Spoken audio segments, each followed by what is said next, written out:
नमस्कार, आपका स्वागत है फटाफट खबरों में। आज हम लेकर आए हैं हिमाचल प्रदेश के हर छोटे बड़े शहर की सबसे तेज और ताजा खबरें। तो चैनल को सब्सक्राइब कीजिए और वीडियो कहां से देख रहे हैं कमेंट बॉक्स में हमें जरूर बताइए।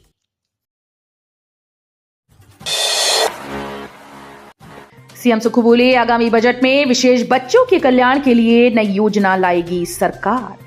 मुख्यमंत्री सुखविंदर सिंह सुक्खू ने शिमला जिले के हीरानगर में 6.67 करोड़ रुपए की लागत से निर्मित बौद्धिक रूप से दिव्यांग बच्चों के विशेष आवासीय विद्यालय का उद्घाटन किया। मुख्यमंत्री ने कहा कि ये प्रदेश का पहला ऐसा विशेष आवासीय स्कूल है जो 6 से 18 वर्ष की आयु के बौद्धिक रूप से दिव्यांग बच्चों के लिए निर्मित किया गया है। उन्होंने कहा कि बौद्धिक रूप से दिव्यांग बच्चों को निःशुल्क गुणात्मक शैक्षणिक और व्यावसायिक शिक्षा सहित आवासीय सुविधाओं से युक्त प्रदेश का ये पहला संस्थान है। स्कूल ब्लॉक में आधुनिक सुविधाओं वाली 16 कक्षाओं सहित कंप्यूटर लैब, संगीत कक्ष, एक बहुउद्देशीय हॉल, हॉस्टल ब्लॉक में 50 बच्चों के लिए छात्रावास के साथ साथ चिकित्सा कक्ष तथा कर्मचारियों के लिए आवासीय सुविधा भी उपलब्ध करवाई गई है। नौकरी और गारंटीज पर गरमाएगा हिमाचल विधानसभा। 18 दिसंबर से शुरू हो रहा शीतकालीन सत्र। हिमाचल असेंबली विंटर सेशन धर्मशाला के तपोवन में 18 दिसंबर से शुरू हो रहा शीतकालीन सत्र नौकरियों और कांग्रेस की गारंटीज पर गरमाएगा। विधायकों की ओर से शीतकालीन सत्र के लिए कुल 300 प्रश्न पूछे गए और अधिकतर प्रश्न बेरोजगारी, कानून व्यवस्था, अवैध खनन और स्थानीय मुद्दों को लेकर पूछे गए हैं।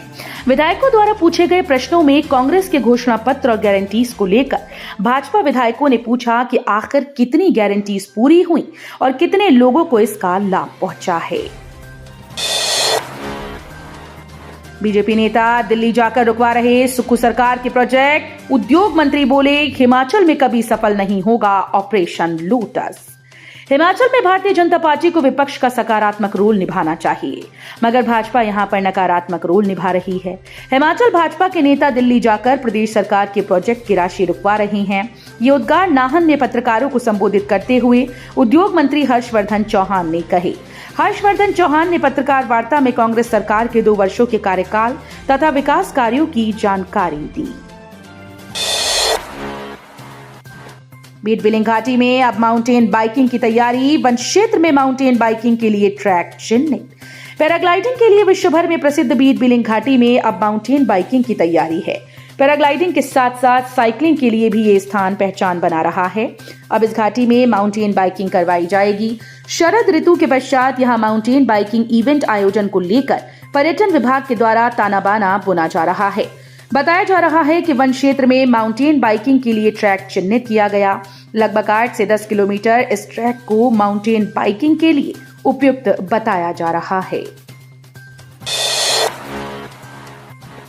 उप मुख्यमंत्री मुकेश अग्निहोत्री ने की पत्नी की आखिरी इच्छा पूरी। वृंदावन में प्रेमानंद महाराज से की मुलाकात। हिमाचल प्रदेश के उप मुख्यमंत्री मुकेश अग्निहोत्री अपनी पत्नी की इच्छा पूरी करने के लिए वृंदावन पहुंचे, जहां उन्होंने प्रेमानंद जी महाराज का आशीर्वाद लिया। 10 फरवरी 2024 को उप मुख्यमंत्री मुकेश अग्निहोत्री की पत्नी सिम्मी अग्निहोत्री का अकाल निधन हो गया था, जो उनके पति मुकेश अग्निहोत्री के लिए एक अत्यधिक दुखद और कठिन समय था। वृंदावन पहुंचने के वीडियो को मुकेश अग्निहोत्री के आधिकारिक फेसबुक अकाउंट से साझा किया गया।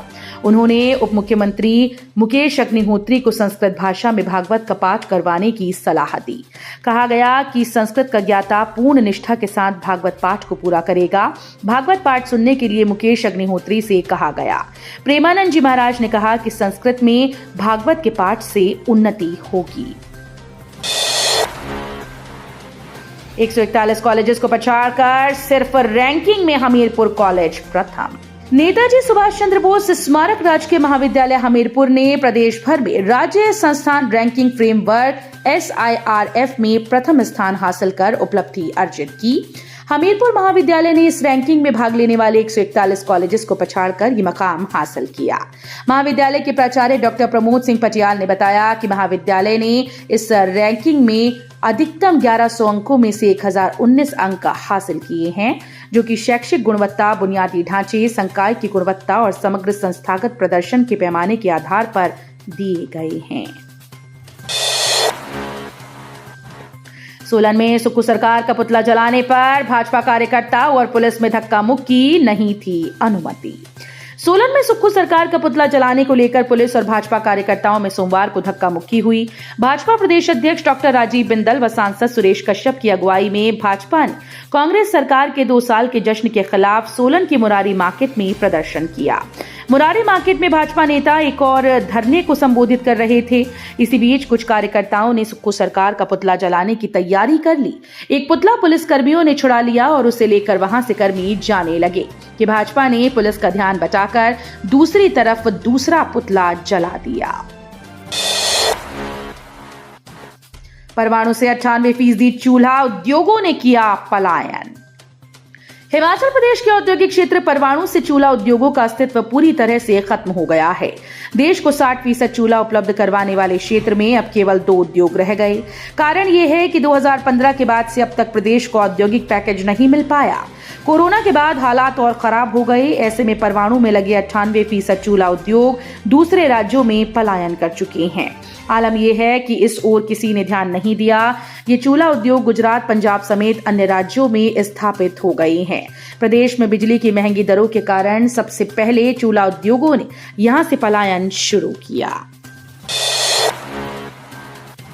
पत्नी ने दुल्हन के लिबास में दी बलिदानी पति को अंतिम विदाई, मां ने पहनाया नोटों का हार। बागनी के सैनिक अक्षय कपूर सोमवार को पंचतत्व में विलीन हो गए। सोमवार पार्थिव देह घर पहुंचते ही हर किसी की आंख नम हो गई। मां सावित्री देवी ने बेटे की पार्थिव देह को नोटों का हार पहनाया।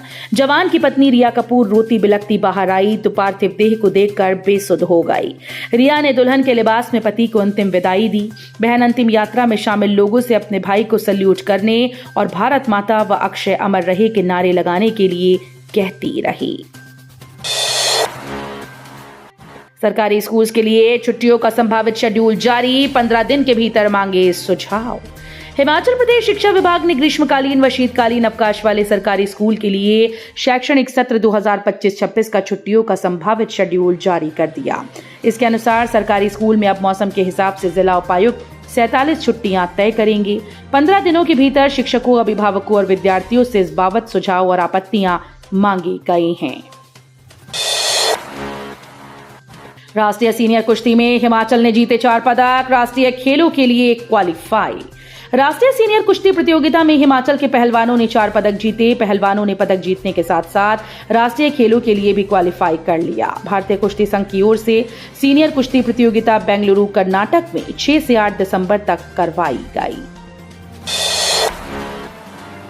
हिमाचल सरकार के जश्न में शामिल नहीं होंगे खड़गे, राहुल व प्रियंका, राजीव शुक्ला को हाईकमान ने सौंपा जिम्मा। राज्य सरकार 11 दिसंबर को 2 साल का कार्यकाल पूरा कर लेगी। बिलासपुर में आयोजित होने वाले कार्यक्रम के लिए सरकार ने पूरी तैयारी कर ली है। संसद का सत्र चल रहा है, इसलिए कार्यक्रम में पार्टी के राष्ट्रीय अध्यक्ष मल्लिकार्जुन खड़गे, राहुल गांधी व प्रियंका गांधी वाड्रा किसी के भी आने का कार्यक्रम नहीं है। शिमला में 2 महिला तस्कर गिरफ्तार, पुलिस ने पकड़ा 14.09 ग्राम चिट्टा। हिमाचल प्रदेश के शिमला जिले के जुब्बल में पुलिस ने चिट्टे की खेप के साथ 2 महिलाओं को गिरफ्तार किया। बता दें कि शिमला के थाना जुब्बल क्षेत्र में खड़ा पत्थर में पुलिस ने 5 बजे नाकेबंदी कर रखी थी। इस दौरान हरियाणा नंबर की एक गाड़ी HR 59F0853 शिमला से रोहडू की तरफ जाती दिखाई दी, जिसे पुलिस ने चेकिंग के लिए रोका तो उसमें 2 महिलाएं थीं। पुलिस ने शक के आधार पर तलाशी ली तो उनके पास से 14.09 ग्राम चिट्टा बरामद हुआ। सिरमौर और लाहौल में बर्फ पर स्किड होने से 2 गाड़ियां दुर्घटनाग्रस्त, 2 की मौत, 4 घायल। हिमाचल प्रदेश में ताजा बर्फबारी के बाद लोगों की दुश्वारियां बढ़ गईं। सड़कों पर बर्फ जमने से हादसों का खतरा बढ़ गया। सोमवार को सिरमौर व लाहौल में बर्फ पर स्किड होने से 2 गाड़ियां दुर्घटनाग्रस्त हो गईं। तो ये थी आज की फटाफट खबरें। हम मिलेंगे अगले बुलेटिन में, तब तक के लिए धन्यवाद। जय हिंद।